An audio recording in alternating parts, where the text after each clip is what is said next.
Somaiya Rana Samajwadi party की senior leader हैं। वो इस वक्त मेरे साथ लाइव जुड़ चुकी हैं और सोमैया राणा का ऐसा दावा है कि उनको घर में हाउस अरेस्ट, घर में नजरबंद कर दिया गया है। सोमैया मेरी जी, आप हाउस अरेस्ट, आप नजरबंद कर दिया गया आपको? जी जी, मैं इस वक्त भी पुलिस के ही उसमें हूँ, चंगुल में, घर में अपने। क्यों क्यों क्यों, मतलब क्या रीजन, चंगुल में क्यों? एक्चुअली हुआ ये था कि 3 दिन हो गए, आज तीसरा दिन था। एक तहरीर दी थी बिहार के मुख्यमंत्री नीतीश कुमार जी के लिए हाँ। और उत्तर प्रदेश के जो मंत्री हैं संजय निषाद जी के लिए।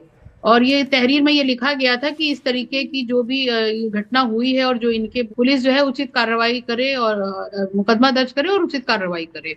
लेकिन यहाँ पे कोई कार्रवाई नहीं हो रही थी, तो इस चक्कर में हम लोगों को आज ये जाना था पुलिस कमिश्नर ऑफ लखनऊ के पास एक अर्जी देने, तहरीर देने के लिए कि इस पर कैसे कार्रवाई होगी, की जाए। अगर वहां पर भी सुनवाई नहीं होती है तो मुख्यमंत्री का दरवाजा भी खटखटाया जाएगा। तो उनका मानना यह है कि शायद ये कोई बहुत बड़ा जघन्य अपराध है जो हम करने जा रहे थे। इसके लिए हमको ये इन्होंने आज सुबह से ही करीब 11:30-12 बजा रहा होगा, तब से इन्होंने हाउस अरेस्ट किया हुआ है, अभी तक किया है। और सबसे बड़ी बात है नहीं, कि लेकिन मुझे इस सोमैया वक्त मैं अभी जो पढ़ पा रहा हूं, पुलिस का वर्जन है कि कोई हाउस अरेस्ट नहीं है, सिर्फ अगर तफ्तीश आप चल अपना रही है। कैमरा घुमा, अगर कहिए तो मैं लैपटॉप को घुमा के आपको अभी दिखा दूं। हाँ हाँ प्लीज, लाइव आप दिखाऊं आपको? हाँ हाँ प्लीज प्लीज दिखाइए दिखाइए। अच्छा ये ये देखिए, बैठे हुए हैं और बाकी नीचे हैं लोग घर के। तो ये आपको घर के बाहर नहीं जाने दे रहे हैं? जी नहीं, घर के बाहर नहीं जाने दे रहे हैं।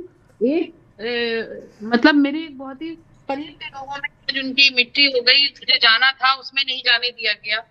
और सेक्रेटरी साहब का फोन आया था, लॉ एंड ऑर्डर। हाँ हाँ। और उन्होंने पूछा कि क्या है, कैसे है। भाई मैंने कहा मैं कोई क्रिमिनल थोड़ी हूँ, एक ये मांग सारी ही फीमेल तो। कांस्टेबल्स आपको जो आपने अभी दिखाया, अगर एक बार दोबारा से आप दिखा पाए, ये सब आपको घर में रोक के बैठी हुई है कि आपको जाने नहीं दिया जा रहा है?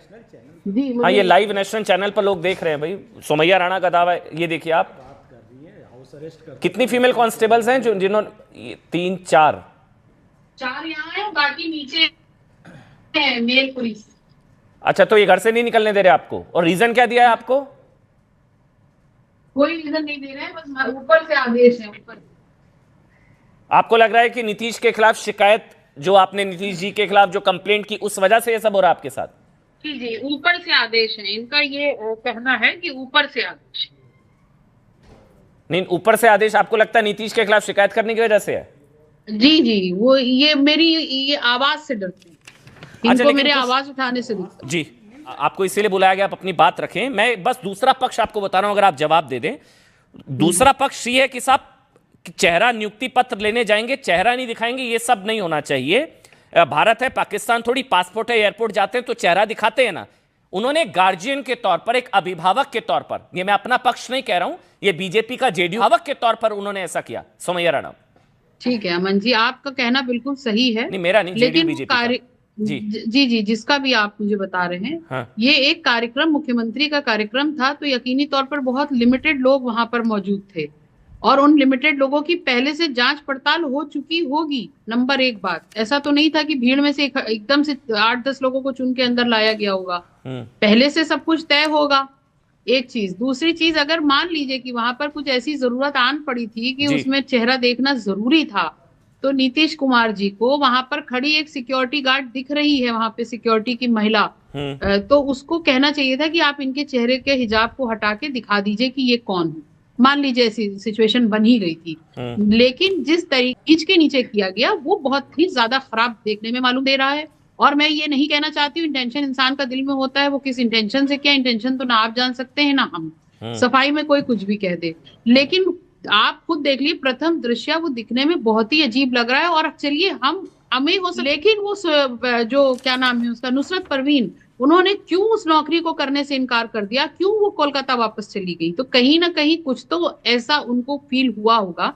उस लड़की की मनोदशा समझने की कोशिश करें कि उसको नहीं अच्छा लगा, वरना वो आके सफाई भी दे सकती थी कि नहीं भाई ऐसी बात नहीं है, उनका ये मकसद नहीं था, या मुझे कोई दिक्कत नहीं है। नहीं, ठीक बात, जो भी आपका पक्ष है, इसलिए मैंने कहा आपको पूरा मौका देना चाहिए। लेकिन सोमैया जी, उन्होंने जो किया उस सही गलत पर बहस हो सकती है, आपका अपना पक्ष है, जेडीयू बीजेपी का अपना पक्ष है।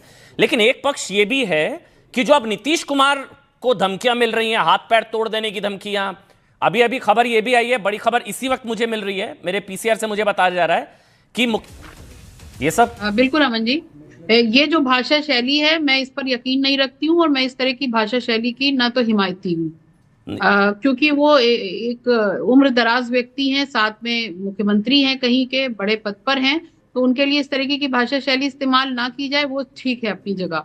लेकिन ये समझने वाली बात होगी सोशल मीडिया पे, और दूसरे ये रही कि पड़ोसी देश से धमकियां आ रही हैं, वो होते कौन है हमारे घरेलू मसले में दखल देने वाले। और सबसे बड़ी बात यह है कि मुझे किसी ने कहा कि वहां बाहर के मीडिया है वो इंटरव्यू करना चाहती है, मैं आपके टेलीविजन पे अजीब बात बोल रही हूँ। मैंने ये कहा कि जिगर मुरादाबादी का शेर है कि नजर का तीर जिगर में रहे तो अच्छा है, ये बात घर की है, घर में रहे तो अच्छा है, ये हमारा मुद्दा है, हम इसको सॉर्ट आउट करेंगे। किसी की हैसियत नहीं होनी चाहिए कि वो हमारे घरेलू मामलात पे दखल दे, नंबर एक। नंबर दो, यहाँ पर जो बातें हो रही है, सोशल मीडिया का जमाना है, चीजें उड़ती हुई ज्यादा वक्त नहीं लगता है, इसीलिए बहुत सारी चीजें ऐसी हैं जिनसे गुरेज करना चाहिए, जहां पर ये इस तरीके की बातें नहीं होना चाहिए। ना चाहते हुए भी वो चीजें दूसरों तक पहुंच जाती है जहां तक हम नहीं चाहते हैं। आपको लगता है कि इन धमकियों को सीरियसली लेना चाहिए? क्योंकि यहाँ हिजाब खींचा गया, वहां बुरके के नाम पर कत्ल हुआ है, अभी बुरके के नाम पर मार दिया गया, कत्ल हो गया एक बच्ची का, नाम आपको भी पता होगा। हाँ, मुझे भी मालूम है, और वो भी बहुत काबिल मजम्मत और बहुत ज्यादा ऐसी बात है, जगन्य तरीके किसी चीज को बढ़ावा नहीं देता है, और इसका ना तो इसका कोई ताल्लुक है।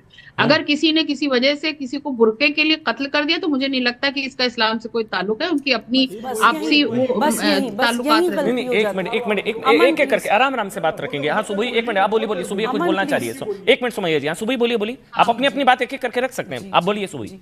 अमन, वो कह रही है इस्लाम से कोई लेना देना नहीं, बुरके के नाम पर कत्ल कर दिया ताहिरा नाम की बच्ची का, तो इस्लाम से क्या लेना देना? जी अमन, मुझे अभी तक आज पहली बार मैं सुमैया जी की बातों से काफी हद तक तो कन्विंस थी कि चलो सेंसिबल बात कर रही हैं, लेकिन फिर वहां लास्ट में आके फिर वो पलटी मार गई और गलती कर गई। कैसे? मैं इस पे कुछ कहना चाहती हूँ। हाँ, देखिए अमन, मैं हमेशा से मेंटेन रखती हूँ कि महिला का अधिकार है, चाहे वो बिकनी पहनना चाहे, चाहे वो हिजाब करना चाहे। I have always maintain this कि इट इज अ चॉइस। मैं हमेशा से नकाब की मुखालफत में रही हूं, क्योंकि नकाब एक आइडेंटिटी